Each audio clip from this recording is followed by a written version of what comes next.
वर्तमान में चुनाव ईमानदारी से होते हैं? एक नेता होने के नाते आपसे सवाल है मेरा कि क्या आज की तारीख में ईमानदारी से चुनाव कोई करवा सकता है या कोई जीत सकता है या कोई लड़ सकता है? नहीं, अब तो वो ज़माना टी.एन. शेषन वाला चला गया। टी.एन. शेषन ने जितना चुनाव सुधार किया और चुनाव आयोग की एक अलग कांग्रेस पिछले 22 साल में एक भी बहुत बड़ा आंदोलन खड़ा नहीं कर पाई जिससे कि वो जनता को अपनी बात समझा पाती या आम जनता के जो मन में घर कर पाती, जो वो क्यों नहीं कर पाई? क्या कारण लगा आपको? आप चूँकि कांग्रेस के वरिष्ठ नेता हैं तो उसके चलते आपसे एक सवाल है कि क्यों ऐसा हुआ कि मतलब कांग्रेस एक भी आंदोलन बड़ा खड़ा नहीं कर पाई? देखिए, कांग्रेस ने व्यापम का पूरा मामला उजागर किया था। व्यापम कितना बड़ा मामला था, उसके बाद बहुत सारे मामले कांग्रेस ने उठाए। नहीं, मामले उठाए मैंने मान लिया, लेकिन आपको शायद याद होगा अटल बिहारी की सरकार केवल एक प्याज पे गिर गई थी। मैं उस समय छोटा था, लेकिन अब चूंकि इतने बड़े बड़े मुद्दे हुए, एक दलित के साथ में उसके पेशाब किया गया, और भी बहुत अक्षय यादव हत्याकांड जो कि डीजीपी की नातिन थी, और भी बहुत सारे बड़े बड़े मामले हुए और किसानों का मामला हुआ, लेकिन सरकार नहीं गिरी। तो ऐसा क्या था? कांग्रेस के नेता क्या मैनेज थे? क्या था? चूँकि कहते हैं कि तमाम सारे कांग्रेस के नेता ऐसे भी हैं, ये मैं बोल रहा हूँ, कि जिनके भाजपा के नेताओं से कारोबारी रिश्ते हैं, ये आप भी जानते हैं। लेकिन तो क्या यही वजह रही कि कांग्रेस क्या बोलते हैं कोई बड़ा आंदोलन खड़ा नहीं करती? क्योंकि सबसे बड़ा पहले पेट चाहिए, पेट के लिए काम करते हैं हम लोग, परिवार के लिए काम करते हैं। तो कारोबारी रिश्ते जिससे होंगे उसके खिलाफ हम कैसे बोलेंगे? तो ये कैसे हुआ? ये असल में पेट का, जैसा आप कह रहे हैं, लोग पेट का पहले ख्याल रखते हैं। कुछ बिरले लोग होते हैं। दतिया उपचुनाव के घमासान के बीच ख़ास तौर पर आपको बता दें कुछ ही दिन शेष हैं मतदान होने के, और आज हम पूर्व विधायक, कांग्रेस के पूर्व विधायक हैं राजेंद्र भारती जी, उनसे चर्चा कर लेते हैं कि इस बार ऊंट किस करवट बैठने वाला है। सबसे पहले तो आपका धन्यवाद, स्वागत है आपका।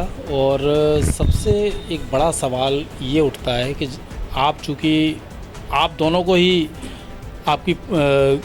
आपको सरकार ने बिठाया, कोर्ट ने बिठाया, और नरोत्तम मिश्रा को उनकी ही पार्टी ने बैठा दिया। दोनों ही पूर्व प्रत्याशी, पूर्व प्रतिद्वंदी बैठ गए घर पर। क्या लगता है, क्या नरोत्तम जी का अवसान है, समीप है? क्या लगता है?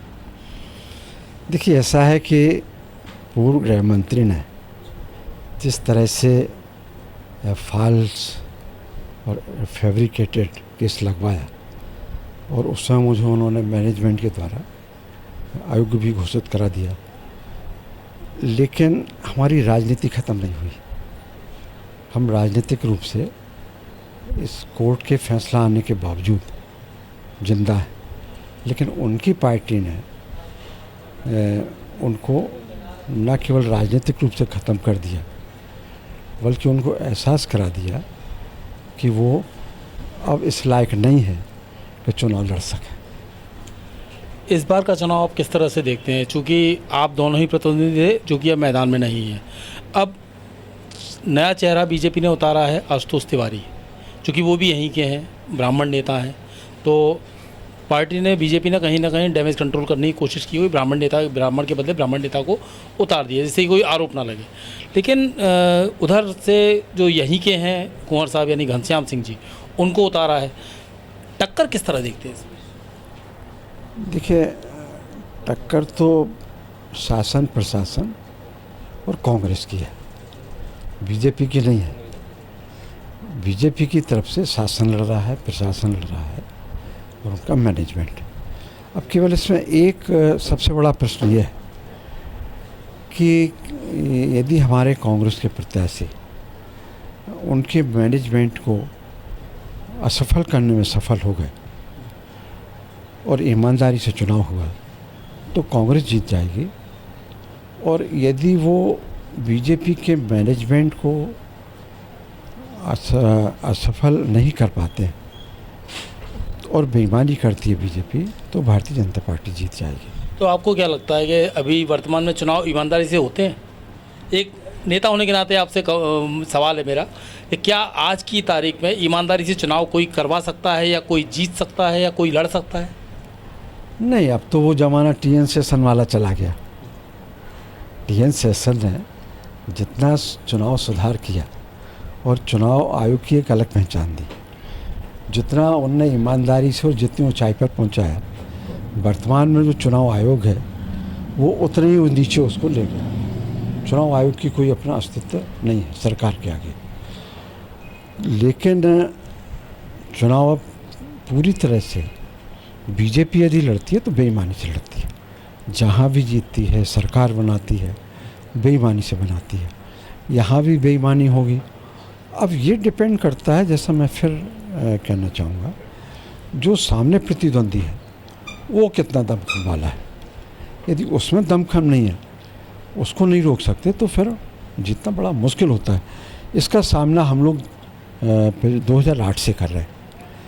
2008 से जब भी पूर्व गृह मंत्री जी चुनाव लड़े तो 2008 में हम लोगों ने, सारे कांग्रेस के लोगों ने, पूर्व गृह मंत्री के ऊपर 6 केस बनवाए थे आचार संहिता के उल्लंघन के आरोप, जिसमें पेड न्यूज़ केस भी था और फॉल्स एफिडेविट केस भी था, और सारे वो थे। और उसके बाद 2013 में हुआ तो 13 में हमने उनके खिलाफ केस बनवाया।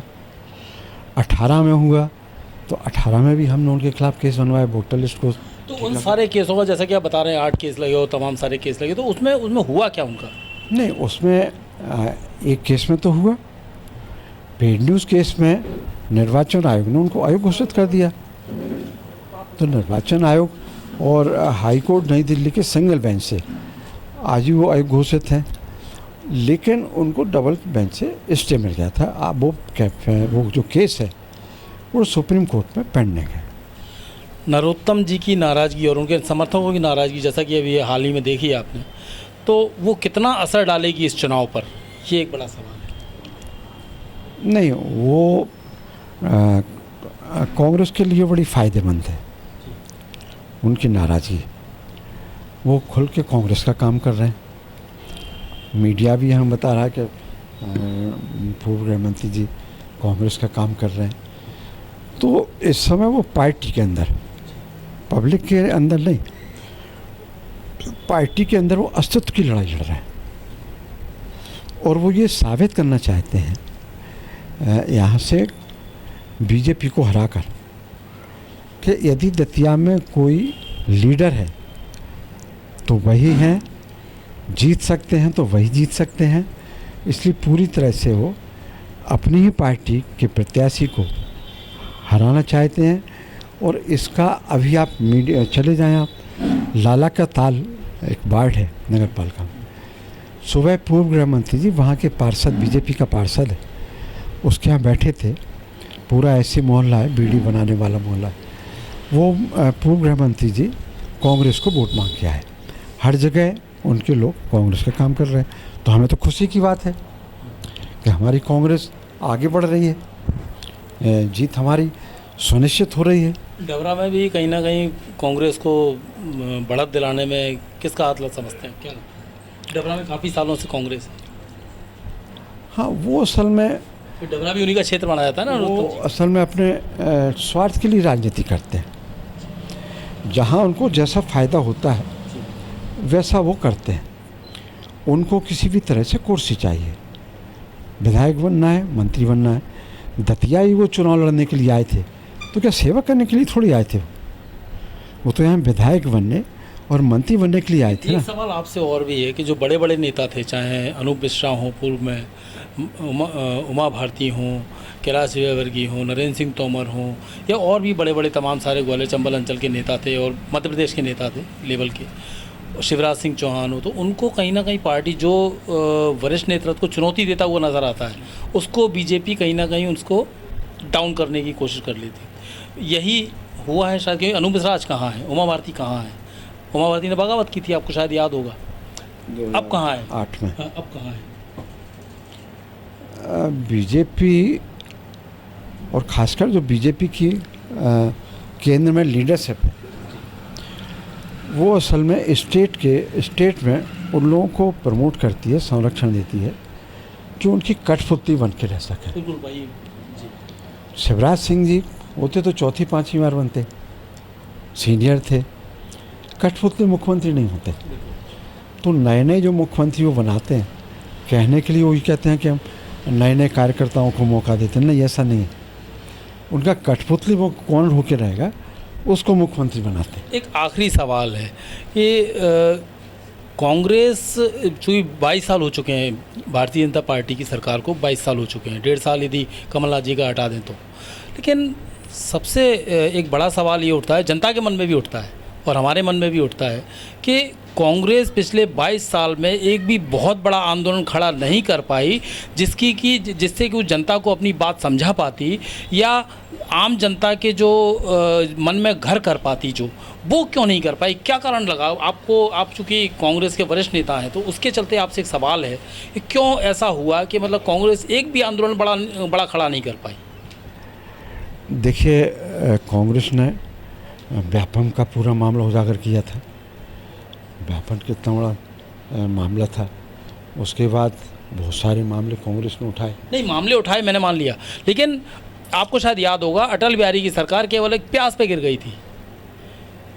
मैं उस समय छोटा था, लेकिन अब चूँकि इतने बड़े बड़े मुद्दे हुए, एक दलित के साथ में उसके पेशाब किया गया, और भी बहुत अक्षय यादव हत्याकांड जो कि डीजीपी की नातिन थी, और भी बहुत सारे बड़े बड़े मामले हुए, और किसानों का मामला हुआ, लेकिन सरकार नहीं गिरी।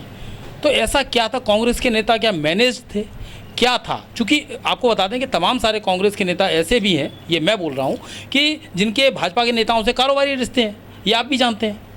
लेकिन तो क्या यही वजह रही कि कांग्रेस क्या बोलते हैं कोई बड़ा आंदोलन खड़ा नहीं करती? क्योंकि सबसे पहले पेट चाहिए, पेट के लिए काम करते हैं हम लोग, परिवार के लिए काम करते हैं। तो कारोबारी रिश्ते जिससे होंगे उसके खिलाफ हम कैसे बोलेंगे? तो ये कैसे हुआ? ये असल में पेट का, जैसा आप कह रहे हैं, लोग पेट का पहले ख्याल रखते हैं। कुछ बिरले लोग होते हैं जो पेट का ख्याल नहीं रखते और संघर्ष करते हैं। उसमें हमारा दतिया जिला मिसाल है। हमारे जो कांग्रेस के सहयोगी साथी हैं, आप किसी से ही मिल लीजिए, दतिया में पता कर लीजिए कि पूर्व गृह मंत्री जी ने उनके ऊपर फर्जी केस लगवाए, आर्थिक रूप से सबके काम धंधे बंद कर दिए, हर तरह से तोड़ने की कोशिश की, लेकिन कोई भी ना टूटा, ना झुका, ना बिका, और लोग संघर्ष करते रहे। यही परिणाम था कि 2023 पूर्व गृह मंत्री को सब कुछ होने के बावजूद एक बार फिर से दोबारा से वो दौर आएगा कांग्रेस का कि दोबारा सरकार बना पाएगी? क्या लगता है आपको आगे आने वाले समय में? कांग्रेस, देखिए, पब्लिक तो चाहती है चेंज हो, बदलाव हो। कांग्रेस का कौन सा बड़ा नेता ग्वालियर यहाँ पे दतिया में आया है अभी तक राष्ट्रीय स्तर का? दिग्विजय सिंह जी है। बस हमारे चुनाव में प्रियंका गांधी आई थी। जी, मैं आज की बात कर रहा हूँ, क्योंकि दतिया उपचुनाव जो है वो बीजेपी ने अपनी नाक का सवाल बना लिया है। ठीक है, सारे नेता यहाँ हैं, केंद्रीय मंत्री यहाँ हैं, सारे मुख्यमंत्री भी यहाँ 2 बार आ चुके हैं। आज भी शिवराज सिंह चौहान केंद्रीय कृषि मंत्री ज्योतिरादित्य सिंधिया लगातार यहाँ पर हैं। पूरी भाजपा के मंत्रियों ने यहाँ पर पूरे संगठन ने डेरा जमा रखा है, प्रदेश अध्यक्ष यहाँ पर हैं। कांग्रेस कब करेगी ये? कांग्रेस क्यों नहीं इसको सीरियसली ले रही है? नहीं, बीजेपी जो जिन नेताओं की आप उल्लेख कर रहे हैं, इसलिए सीरियस है कि पूर्व गृह मंत्री का टिकट इन्हीं सब नेताओं ने अलग अलग कारणों से, अलग अलग तरीके से टिकट कटवाया है। आपको लगता है साजिश हुई नरोत्तम मिश्रा की? नहीं, वो तो सबसे बड़े साजिश करता है। उनके खिलाफ साजिश नहीं हुई? साजिश करता है, उन्होंने हमारे साथ साजिश की। नहीं, उनके खिलाफ साजिश हुई कि नहीं, ये बताएं। वही मैं बता रहा हूँ, उन्होंने हमारे साथ साजिश की पूरी तरह से, और साजिशन षड्यंत्रकारी केस लगा दिया, साजिश करवा के षड्यंत्र का केस हम पे लगवा दिया। अब वो तो ऊपर भी तो कोई है ना, ऊपर वाला है कि नहीं है, तो वो न्याय करता है। तो जिसने पूरी ज़िंदगी पॉलिटिकल लाइफ में हमेशा दूसरों के खिलाफ साजिश की, उसके खिलाफ ऊपर वाले ने ऐसा दंड दिया कि आज वो सड़क पर खड़ा है। और वो बीजेपी से बगावत इसलिए नहीं कर सकता, चुनाव हरवाने की तो कोशिश कर रहे हो, लेकिन बाहर होने की कोशिश नहीं कर रहे। इसलिए नहीं कर रहे हैं कि उनके पास जो हज़ारों करोड़ रुपए की अवैध संपत्ति है, यदि वो बीजेपी से बाहर चले गए तो ईडी, सीबीआई जैसा होता है आमतौर से, इनकम टैक्स, ये सब पीछे लग जाएंगे। तो अपनी प्रॉपर्टी बचाने के लिए वो बीजेपी में, और बीजेपी के अंदर अपने अस्तित्व को बनाए रखने के लिए वो यहाँ से बीजेपी को हरवाना चाहते हैं। इसलिए कि 3 तारीख को रिजल्ट आएगा, रिजल्ट यदि पूर्व गृह मंत्री के अनुकूल आ गया तो 4 तारीख से वो यहाँ जम जाएंगे और 2028 के चुनाव की लड़ने की तैयारी करेंगे, और वो ये सिद्ध करेंगे कि दतिया में हम ही जीत सकते हैं, कोई दूसरा बीजेपी का और जीत ही नहीं सकता। तो इसलिए जो आप कह रहे हैं, आपके पास जो रिपोर्ट है कि वो कांग्रेस का काम कर रहे हैं, इसलिए काम कर रहे हैं कांग्रेस। तो इस चुनाव में किसकी जीत होती है आपके हिसाब से, किसकी जीत हो सकती है? हमारे हिसाब से कांग्रेस की जीत की संभावना ज़्यादा है, और बेईमानी से यदि देखेंगे, बेईमानी हो गई तो बीजेपी जीत सकती है। नहीं, एक सवाल इससे पहले मैंने पूछा था आपसे कि जो है कांग्रेस सरकार कब बना पाएगी? कांग्रेस के नेता अभी सड़कों पर बहुत कम आते हैं, कांग्रेस के नेता सड़कों पर कब आएंगे? ये एक सवाल है। और कब सरकार बना पाएगी? 22 साल बहुत लंबा समय होता है निर्वाचन काल के लिए, मतलब ये मान के चलिए कि सत्ता से दूर की दूरी के लिए 22 साल बहुत लंबा समय होता है। देखिए, मध्य प्रदेश में कांग्रेस के लिए राजनीतिक रूप से सुखद स्थिति ये है कि यहाँ कोई थर्ड पार्टी नहीं। यदि थर्ड पार्टी यहाँ यूपी की तरह, बिहार की तरह, बंगाल की तरह कोई आ जाती तो बड़ा मुश्किल होगा। तो कांग्रेस के नेताओं को भी ये चाहिए कि पूरी मेहनत से, शिद्दत से, एनर्जी के साथ कार्यकर्ताओं का उत्साह बढ़ाते हुए लड़ाई लड़े। एक एक क्षेत्र में कांग्रेस लड़ाई लड़े, लेकिन अब जब लड़ेंगे तो सफल हो जाएंगे। नहीं तो ये थे राजेंद्र भारती जी, जो कि साफ तौर पर कह रहे हैं कि कांग्रेसियों को एक बड़ा संदेश दिया है, क्योंकि लगातार 22 साल तक का निर्वासन झेलना हर किसी के लिए बस की बात नहीं है। और भगवान राम ने भी 14 साल का जो है अपना वनगमन झेला था। लेकिन अब चूंकि कांग्रेस कब तक सरकार बना पाएगी ये तो वक्त बताएगा, लेकिन इन चुनाव में राजेंद्र भारती जी का साफ तौर पर कहना है कि जो नरोत्तम जी की नाराज़गी है, उनके समर्थकों की नाराज़गी है, वो कांग्रेस के लिए फ़ायदे वाली बात है। अब देखना ये है कि इस बार ऊँट किस करवट बैठता है।